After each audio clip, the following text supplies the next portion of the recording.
నకిలీ నెయ్యి వివాదంలో కీలక పరిణామం. నకిలీ నెయ్యిని సరఫరా చేసినట్లు తేల్చింది CBI, central bureau of investigation. Palm oil కు రసాయనాలు కలిపి ఆవు నెయ్యి మాదిరిగా కనిపించేలా, సువాసన వచ్చేలా చేసి టీటీడీకి సరఫరా చేశారని కోర్టుకు చెప్పుకొచ్చింది సిబిఐ. ఆ నివేదికను మీరు చూస్తున్నారు ఆర్టీవీ స్క్రీన్ మీద. ఎక్స్క్లూజివ్ గా టీటీడీతో పాటు ఏపీలోని ప్రముఖ ఆలయాలైన కాణిపాకం, శ్రీకాళహస్తి, శ్రీశైలం, విజయవాడ, ద్వారకా, తిరుమల, పెనుగంచిప్రోలు, తిరుపతమ్మ ఆలయాలకు నకిలీ నెయ్యి సరఫరా అయినట్టుగా సిబిఐ తన రిపోర్టులో చెప్పుకొచ్చిన సందర్భం. 250 కోట్ల నకిలీ నెయ్యి సరఫరా చేసినట్లు గుర్తించింది. 5 ఏళ్ల పాటు కొనసాగింది నకిలీ నెయ్యి సరఫరా అంటూ చెప్పుకొచ్చింది. భోలే బాబా డైరీ ఒక్క చుక్క కూడా పాలను సేకరించుకున్నానే 68 లక్షల కిలోల 68 లక్షల కిలోల నకిలీ నెయ్యిని సరఫరా చేసిందని చెప్పి ఇటు సెంట్రల్ బ్యూరో ఆఫ్ ఇన్వెస్టిగేషన్ తన రిపోర్టులో చెప్పుకొచ్చింది. 2022లో బ్లాక్ లిస్ట్లో పెట్టినప్పటికీ ఇతర డైరీల ద్వారా సరఫరా చేస్తున్నట్టుగా చెప్పుకొచ్చిన సందర్భం. ఈ నేపథ్యంలో మీరు ఆ కాపీని మీరు చూడడం జరుగుతోంది. మీరు చూస్తే కనుక ఫ్రమ్ ద ఫస్ట్ పేజ్ నుంచి ఆ తర్వాత నెక్స్ట్ కంటిన్యూటీలో సెకండ్ పేజ్లో మెన్షన్ చేసిన సందర్భం ఏమని అక్కడ మెన్షన్ చేస్తారు ఏమిటంటే కనుక TTD floated e-tender on 12/3/2024 for supply of 10 lakh kgs of cow ghee within 1500 kilometers and 1500 kilometers of radius from Tirumala.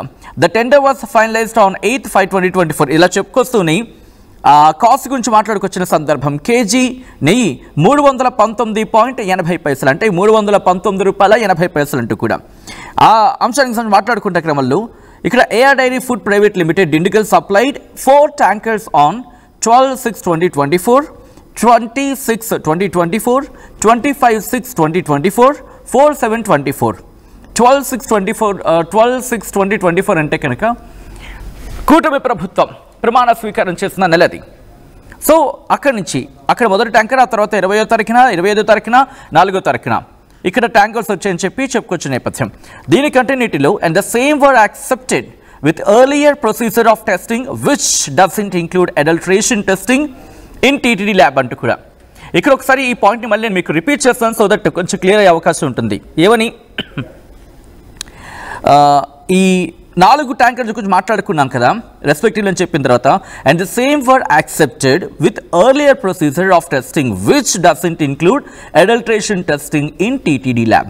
TTD ల్యాబ్లో అడల్ట్రేషన్ టెస్ట్కి సంబంధించి జరగకుండానే, అంటే దాంట్లో ఇంక్లూడ్ కాకుండానే ఎర్లియర్ ప్రొసీజర్, గతంలో ఎటువంటి ప్రొసీజర్ ఉండిందో దాంట్లో అడల్ట్రేషన్ టెస్టింగ్ జరగకుండానే విచ్ డజంట్ ఇంక్లూడ్, దాంట్లో అడల్ట్రేషన్ టెస్ట్ అనేది ఇంక్లూడ్ కాకుండా ఇది యాక్సెప్ట్ చేయడం జరిగింది అని చెప్తున్న సందర్భంలో కంటిన్యూటీలో the samples were drawn from 2 tankers on 6/7/2024 and 2 tankers on 12/7/2024 and forwarded to NDDB CAF lab. ఆ తర్వాత వచ్చిన 2 ట్యాంకర్కి సంబంధించిన శాంపిల్స్ని పంపించడం జరిగింది. అక్కడి ఈ అంశానికి సంబంధించి దీంట్లో మెన్షన్ చేసిన సందర్భం TTD received the NDDB CAF test reports on 16/7/2024, 23/7/2024, 16 తారీఖున 7/2024, అలాగే 23/7/2024 NDDB CAF ల్యాబ్ నుంచి టెస్ట్ రిపోర్ట్స్ వచ్చాయి. దాంట్లో ఘీ అడల్ట్రేషన్ జరిగింది, దాంట్లో వెజిటేబుల్స్ అండ్ యానిమల్ ఫ్యాట్స్ కలిసాయి అని చెప్పి ఈ రిపోర్ట్లో చెప్పుకొచ్చిన సందర్భం. దీంతోనే thus AR dairy food private limited Dindigul by supplying substandard and adulterated ghee in order to gain wrongfully received the TTD and hurt the religious sentiments of crores of devotees అని చెప్పి ఆ 2వ పాయింట్లో దీనికి సంబంధించి మెన్షన్ చేసుకొచ్చింది. సో ఈ క్రమంలో ఎటువంటి అంశాలను ఇంకా ప్రస్తావించడం జరిగింది, ఎటువంటి అంశాలు దీంట్లో పొందుపరచడం జరిగింది, ఎటువంటి ఇన్వెస్టిగేషన్ జరుగుతోంది, మరి ముఖ్యంగా ఇప్పుడు ఏం జరిగే అవకాశం ఉంది, డీటెయిల్గా మాట్లాడుకునే ప్రయత్నం చేద్దాం. మా ప్రతినిధి సురేష్ అప్డేట్స్ అందించేందుకు సిద్ధంగా ఉన్నారు. సురేష్ దగ్గరికి వెళ్ళే ప్రయత్నం చేస్తున్నాను. సురేష్, ప్రస్తుతం సిబిఐకి సంబంధించి ఇచ్చిన నివేదిక ప్రకారం చూసుకుంటే ఎటువంటి యాక్షన్లోకి ఇప్పుడు దిగే అవకాశం కనిపిస్తోంది? ఎందుకంటే తిరుమల తిరుపతి దేవస్థానానికి సంబంధించి నకిలీ నెయ్యి వివాదం కీలక పరిణామం కింద చెప్పుకోవాలి.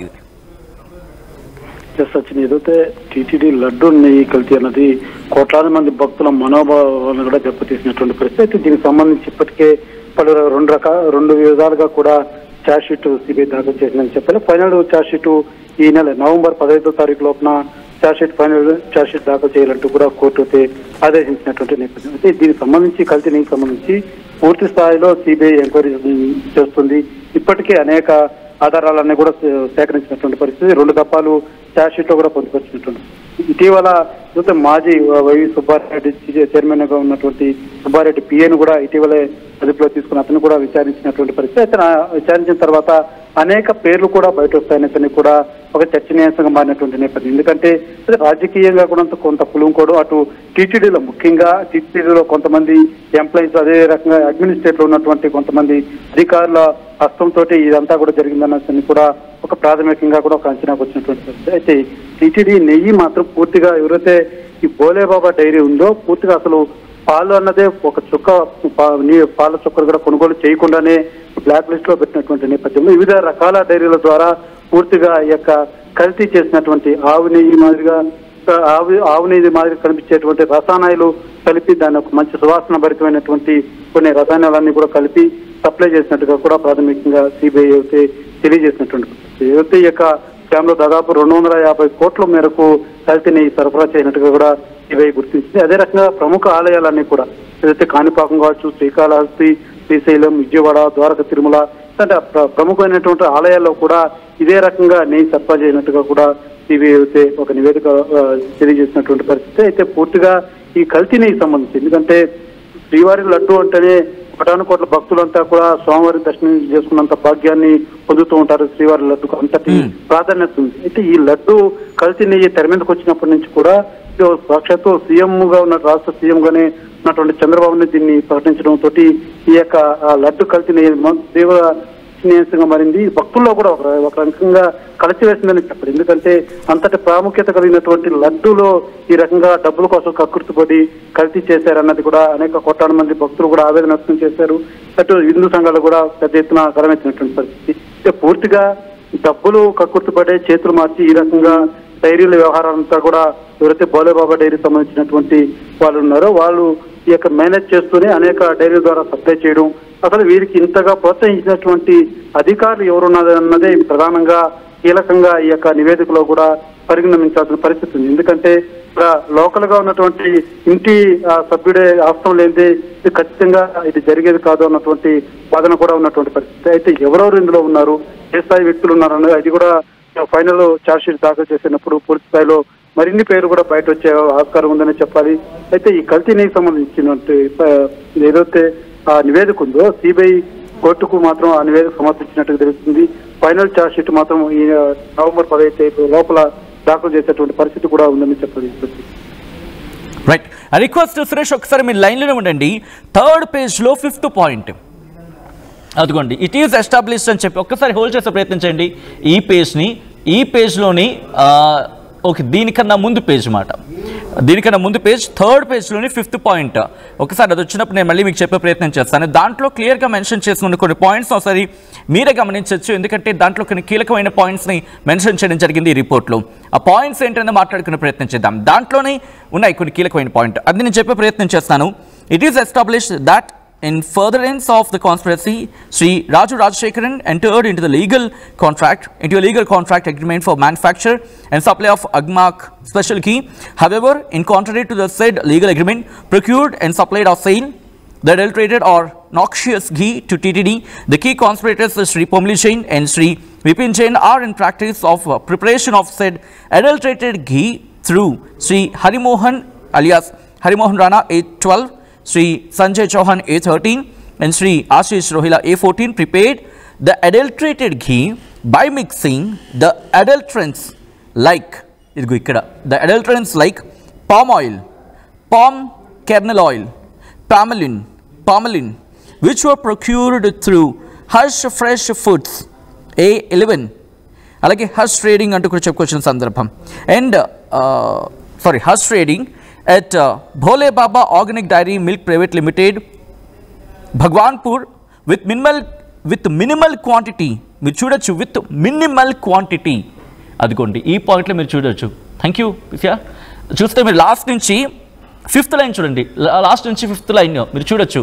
With minimal quantity of ghee along with chemical, with minimal quantity of ghee along with chemicals which is beta carotene, acetic acid ester, ghee flavor at all, and other adulterants to adjust the lab test values to maintain aroma in the adulterated ghee, which is also corroborated with the report dated 27/3/2025 of NDDB CAF Anand Gujarat that the ghee samples collected by the TTD are primarily a mixture of palm oil and or stearin with palm kernel oil.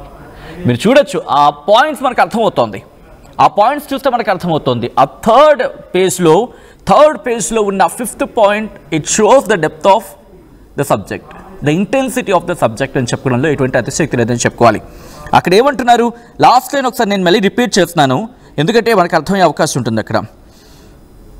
Okay, ఆ last లైన్కి సంబంధించి మాట్లాడుకుంటే report dated 27/3/2025 of NDDB CAF Anand Gujarat that the ghee samples collected by the TTD are primarily a mixture of palm oil and or palm stearin with palm kernel oil అంటూ కూడా ఆ రిపోర్ట్లో mention చేసిన అంశాన్ని నేను చెప్పడం జరుగుతోంది.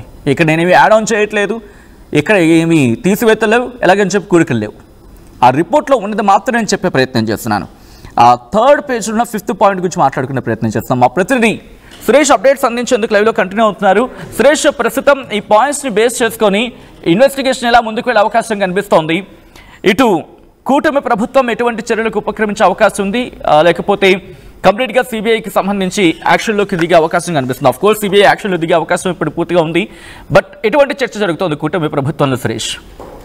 ఏదైతే మీరు చెప్పినట్టుగా సిబిఐ మాత్రం చాలా ప్రతిష్టాత్మకంగా ఈ కేసుని పూర్తి స్థాయిలో చాలా క్షుణ్ణంగా పరిశీలించి ఆధారాలన్నీ కూడా సేకరించినటువంటి పరిస్థితి. ఇప్పటికే 2 దఫాలు ఛార్జ్ షీట్ దాఖలు చేయడం జరిగింది. అయితే నెల 15వ తారీఖున ఫైనల్ ఛార్జ్ షీట్ కూడా దాఖలు చేసేటువంటి పరిస్థితి ఉంది. అయితే ముఖ్యంగా ఏదైతే టీటీడీలో ఉన్నటువంటి సిబ్బంది, ఏదైతే ఇంటి దొంగలు, అదే రకంగా ఈ బోలేబాబాకు సహకరించినటువంటి వ్యక్తులు, వీరి వెనక పొలిటికల్ గా ఎవరున్నా కూడా, ఏ స్థాయి అధికారులు ఉన్నా కూడా ముమ్మాటికి వదిలేటువంటి ప్రసక్తే లేదు. ఇది కోట్లాది మంది భక్తుల మనోభావాలకు సంబంధించింది కాబట్టి ఎక్కడా రాజీ పడే పరిస్థితే లేదంటూ కూడా కూటమి నేతలు అయితే బలంగా తెలియజేస్తున్నటువంటి పరిస్థితి. ఎందుకంటే ఏ ఒక్క ప్రాంతానికో ఒక ఊరికో సంబంధించినటువంటిది కాదు వ్యవహారం. ఎందుకంటే ఇది కోటాను కోట్ల భక్తులకు సంబంధించినటువంటి ఇష్యూ కాబట్టి ఎక్కడే కానీ కేసులో కాంప్రమైజ్ అయ్యేటువంటి క్వశ్చనే ఉండదనేసి కూడా కూటమి నేతలు చాలా స్పష్టంగా తెలియజేస్తున్నటువంటి పరిస్థితి. అయితే సిబిఐ కూడా ఇప్పటికే 2 దఫాలు ఛార్జ్ షీట్ దాఖలు చేసినప్పటికీ ఈ యొక్క ఫైనల్ 26 మంది వరకు ఇప్పటికే అరెస్టులో ఈ యొక్క కేసులో కూడా ఛార్జ్ షీట్ కూడా నమోదు చేసినటువంటి పరిస్థితి. ఇటీవల కూడా ప్రధానంగా ఒక వ్యక్తిని కూడా అదుపులో తీసుకొని పూర్తి స్థాయిలో విచారించినటువంటి పరిస్థితి. అతని ద్వారా మరిన్ని పేర్లు కూడా బయట వస్తాయనేసి కూడా సిబిఐ కూడా అనేక మంది ఉన్నారని కూడా ఏదైతే ఒక ఇంటి ఇచ్చినటువంటి పరిస్థితి. అంటే ప్రముఖంగా ఎవరి పేరు రాబోతుంది అంటే ప్రధానంగా ముందు పాలక మండలికి సంబంధించి ఏదైతే అప్పుడున్నటువంటి బోర్డు సభ్యులు కావచ్చు, లేకపోతే అప్పుడున్నటువంటి చైర్మన్ కావచ్చు, లేకపోతే ఈ బోలేబాబాకు సహకరించినటువంటి అడ్మినిస్ట్రేట్ లో ఉన్నటువంటి ఎంప్లాయీస్ కావచ్చు, ఎవరున్నా కూడా ఖచ్చితంగా ఫైనల్ ఛార్జ్ షీట్ లో వారందరి పేర్లు కూడా నమోదు చేసేటువంటి పరిస్థితి చాలా స్పష్టంగా కనబడుతోంది. అంటే అనేక పేర్లు కూడా తెర మీద వచ్చేటువంటి పరిస్థితి మాత్రం ఉందనే చెప్పాలి. సిబిఐ కూడా ఈ కోణంలోనే అనేక మంది ఇప్పటికే వాళ్ళ కీలకమైనటువంటి నేతల పేర్లు కూడా జోడించేదానికి ఆస్కారం ఉందనేసి కూడా మనకైతే తాజా సమాచారం అందుతుంది. అది ఏ రకంగా ఉంది, ఎవరి పేర్లు అనేది మాత్రం అతి త్వరలో తెలిసేటువంటి పరిస్థితి కూడా ఉంది. Sachin right Suresh, thanks for the update. ఒక్కసారి మీరు లైన్లో ఉండే ప్రయత్నం చేయండి. బ్రేకింగ్ న్యూస్ చూస్తున్నారు. తిరుమల తిరుపతి దేవస్థానం నకిలీ నెయ్యి వివాదంలో కీలక పరిణామం చోటు చేసుకుంది. నకిలీ నెయ్యిని సరఫరా చేసినట్లు తేల్చింది సిబిఐ. పామాయిల్కు రసాయనాలు కలిపి ఆవు నెయ్యి మాదిరిగా కనిపించేలా, సువాసన వచ్చేలా చేసి టీటీడీకి సరఫరా చేశారని కోర్టుకు సిబిఐ తన నివేదికలో చెప్పుకొచ్చింది. టీటీడీతో పాటు ఏపీలోని ప్రముఖ ఆలయాలైన కాణిపాకం, శ్రీకాళహస్తి, శ్రీశైలం, విజయవాడ, ద్వారకా, తిరుమల, పెనుగంచిప్రోలు, తిరుపతమ్మ ఆలయాలకు నకిలీ నెయ్యి సరఫరా అయినట్లుగా గుర్తించినట్టుగా చెప్పుకొచ్చింది. అయితే 250 కోట్ల రూపాయల నకిలీ నెయ్యి సరఫరా చేసినట్లుగా గుర్తించింది. 5 ఏళ్ల పాటు కొనసాగిన నకిలీ నెయ్యి సరఫరాకు సంబంధించి మాట్లాడుకుంటున్న సందర్భం భోలేబాబా డైరీ ఒక్క చుక్క కూడా పాలు సేకరించకుండాని 68 లక్షల కిలోల నకిలీ నెయ్యి సరఫరా చేసిందని చెప్పి గుర్తించినట్టుగా చెప్పుకొచ్చింది. 2022లో బ్లాక్ లిస్టులో పెట్టినప్పటికీ ఇతర డైరీల ద్వారా సరఫరా చేసినట్టుగా గుర్తించింది. సో ఈ నేపథ్యంలో ఇప్పుడు కూటమి ప్రభుత్వం ఎటువంటి యాక్షన్ తీసుకోబోతోంది, సిబిఐ ఎటువంటి అంశాలు ఇంకా జోడించే అవకాశం కనిపిస్తోంది, దీంతోపాటు ఎటువంటి కీలకమైన డెవలప్మెంట్ చోటు చేసుకోబోతోంది అనేది ఇప్పుడు ఆసక్తికరంగా మారింది. దీని మీద మీ అభిప్రాయం ఏంటి? కామెంట్ చేసే ప్రయత్నం చేయండి.